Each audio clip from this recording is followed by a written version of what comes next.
All right, good morning once again, ladies and gentlemen. Please turn to the person beside you and say, "You're looking so fresh today." Come on.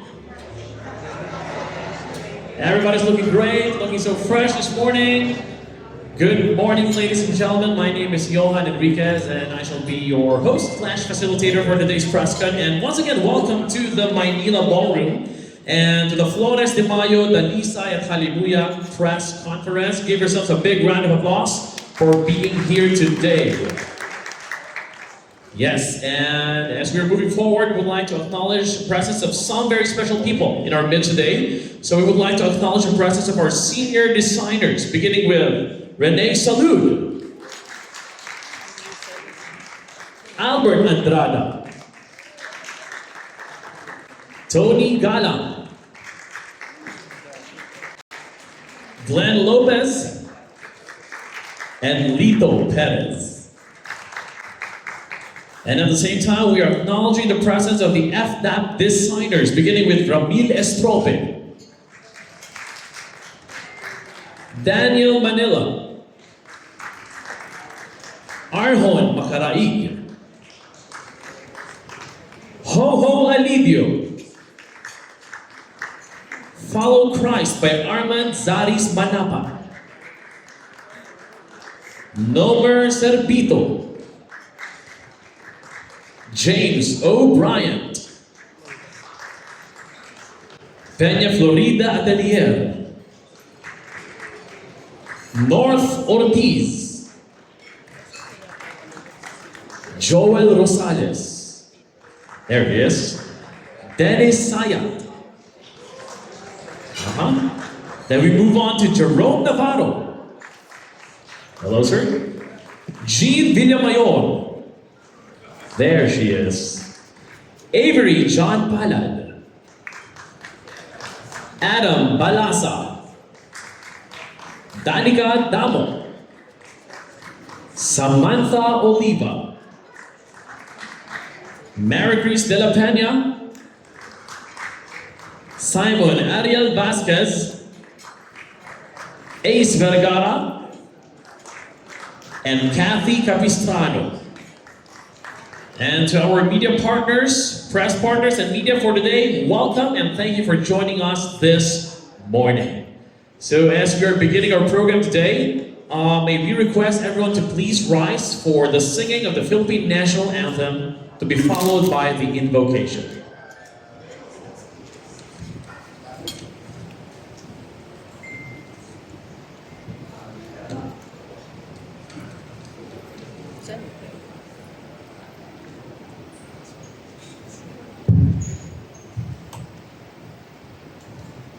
Forward with the press con today to officially welcome all of us in this beautiful venue that we have today. May we call on the president of the Manila Hotel, Attorney Joey Lina.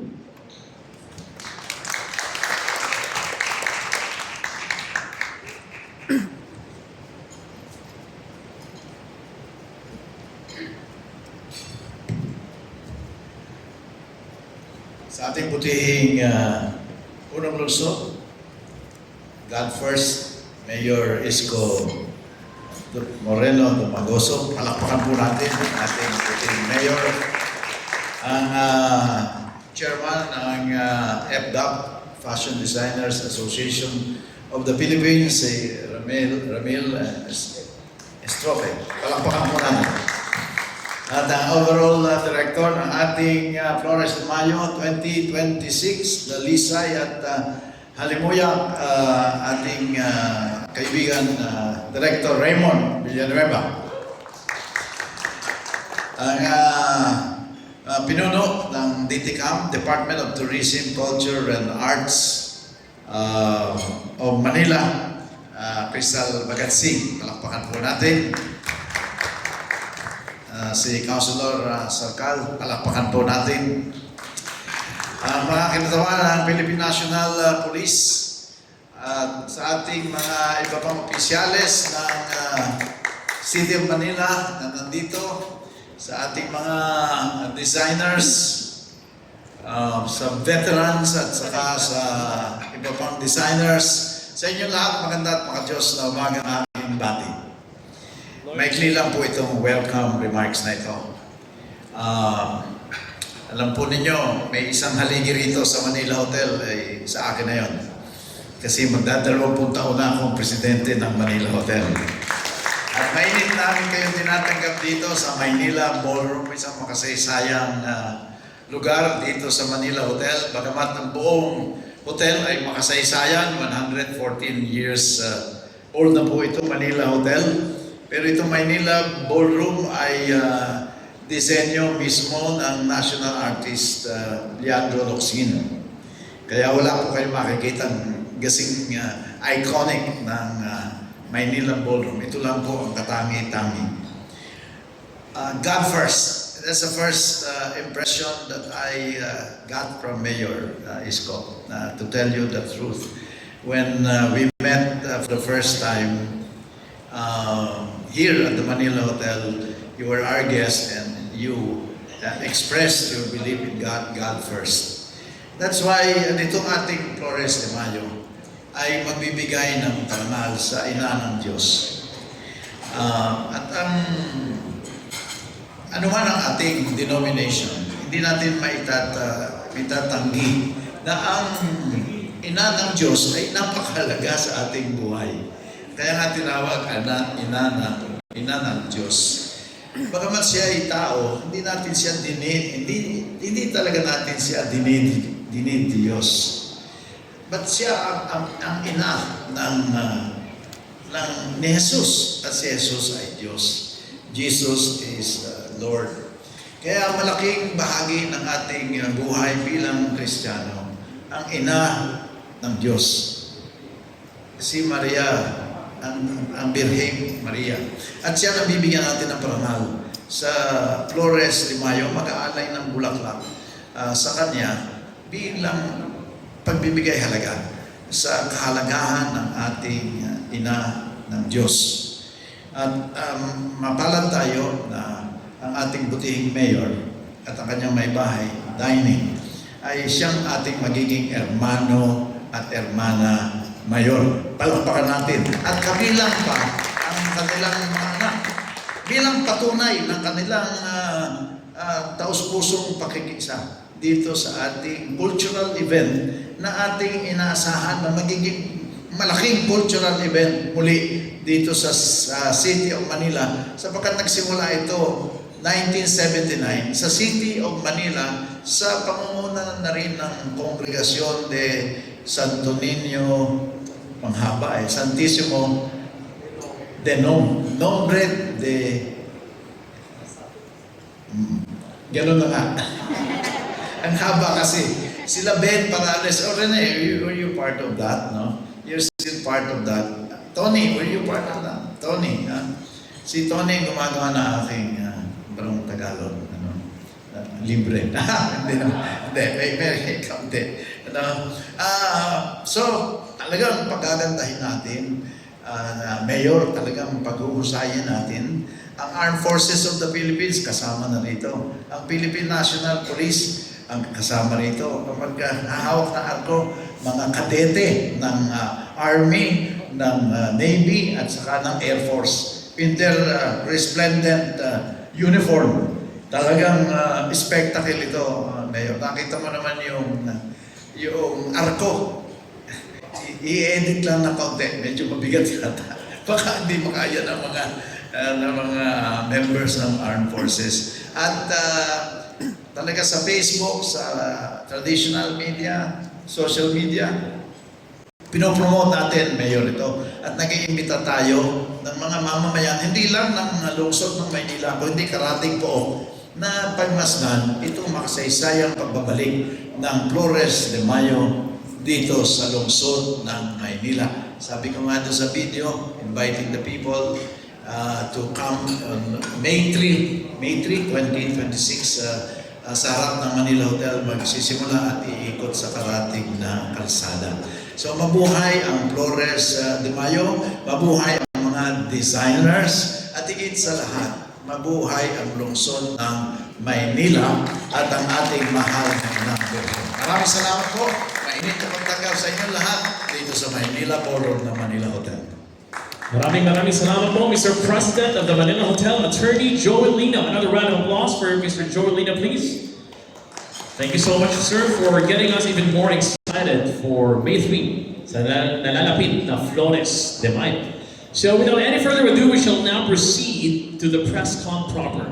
So the first one from the panel is going to be receiving some questions is of course none other than the mayor, the Honorable Mayor of City of Manila, Honorable Francisco Isko Moreno Domagoso.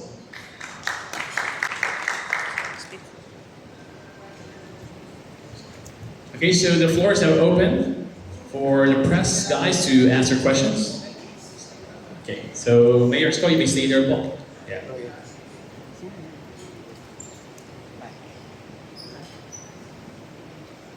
Okay, we have one right there. Yes?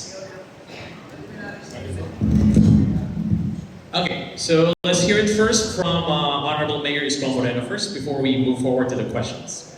Take it away. Thank you. Thank you, Senator. Paborito ko Senador. Dahil, if you look at when I was a councilor then, 1998, pag titingnan niyo po yung kasaysayan or records of the Manila City Council, most, if not all, most of the law or ordinances that I had passed and convinced the members, my co-members in the Sangguniang Panglungsod is all about Land for the Landless program. And the basis of that is what you call the LINA law, the Urban Development Housing. UDHA. Ayun po, may agdano si Senator Joey Lino. Kaya malapit na kami sa puso ko po si Senator kasi alam niya naman na isa ako sa produkto ng walang sariling matitirhan. Anyway, to Raymond and Cathy, sa inyong lahat, good morning. Good morning. Good morning pa naman. But I'm happy and proud, at the same time humbled to be with famous designers of the Philippines. Yung ating mga magagaling na designers ay nagpangipangita dito sa makasaysayang Manila Hotel. And we are also excited as a city government, especially yung aming director ng tourism, si dating Congressman Crystal Bagatsing. Kita nyo naman, tourist director pa lang namin, maganda na, pandayo na. But we are very excited simply because especially nowadays sa hirap ng buhay ng tao, life must go on. We must not forget who we are and where we came from. Dahil, if there's something about Manila, Manila as a city and its people, you may have all the buildings in Makati, in BGC, in Ortigas, you name it. Maybe they're enjoying the progress, economic progress of our country. But, yung mga building na yun, walang soul. That's the uniqueness of Manila. Meron siyang lalim. In fact, most of you here, most likely, nandito ngayon sa Manila Hotel. You may not be from Manila, but you have a story to tell about Manila. One way or another, you've studied, lived, worked, excelled from your field of undertaking and Manila gave you opportunity because Manila, to most Filipinos, even in the early times, is the window of opportunity. Always. That is how our forefathers taught us na mag-Maynila tayo para tayo'y umangat. Mag-Maynila tayo para tayo'y makilala. Mag-Maynila tayo para tayo makapag-aral ng maayos. So those are the things. While Manila is old, which we agree, but it has a lot of story to tell. And kahit na kami luma, ang maliit naming kaparaan ang ginagawa sa araw-araw man lamang, ay mapanatiling maaliwalas at panatag ang pamumuhay sa Maynila. At the very least of everything. At itong magaganap na gawain na minana namin. Kasi 5 years old pa lang ako noon. Noong nagsimula ito. 1979, 74 ako eh. Ay, masaya po kami ng mga nasa lamesang ito na kayo ay tumulog sa panawagan ng makasaysayang Manila Hotel. Kasi ang ponente po talaga nito ay Manila Hotel. And we are just very happy and excited as city government to support the initiative of the private sector.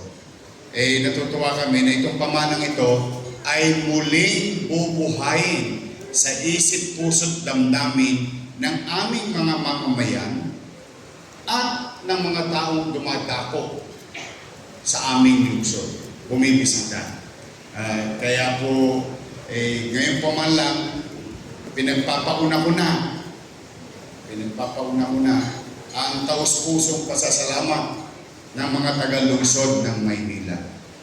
Dala ng magbibigay kayo ng maraming inspirasyon sa mga taga-lungsod ng Maynila sa arte, galing, or skills ng ating mga antigo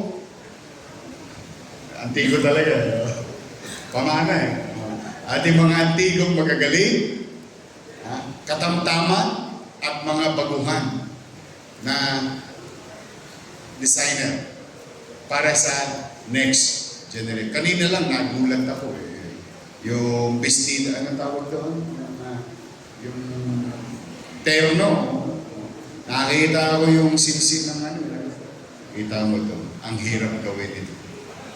Kaya sabi ko, maganda itong opening sa mga batang Maynila na kayo'y tularan sa karerang inyong pinuntahan at karerang nag-excel kayo. Kaya taus-puso ang aking pasasalamat. Kaya po magkita-kita po tayo sa Mayo. Pero baka wala kayong gagawin, ipagpapauna mo na rin kasi may nakita akong pamaypay kanina dun eh. Yung rainbow. Pakita mo nga ulit. Yan. Pagpapauna ko na. Magandang prelude. Sabi ko sa inyo, Maynila, unique. And you can only do this in Manila. And the people will accept it. Whatever we're going to do in the past, in the future, mga pamana, kultura, at paniniwala sa Diyos. Tayo, napaka-diverse ang Maynila. But I dream of this, to be honest and fair to the public, doing this during my first term. It so happened that nagkaroon ng pandemya. So it was scrapped. Kaya ang nagawa ko lang noon, yung intersection ng Roas Boulevard at saka Raha Suliman. But now, it's a full-blown project, initiative of your city government through DDCAM.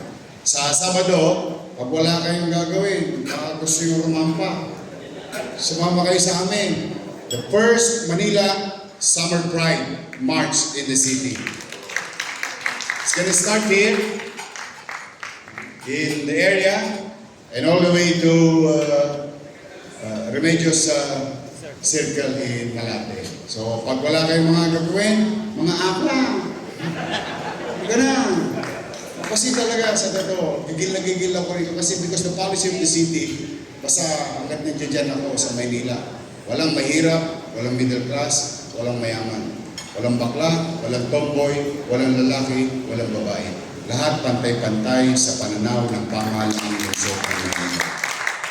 And these are the proof of our statement, commitment to the most diverse city, unique city in the country.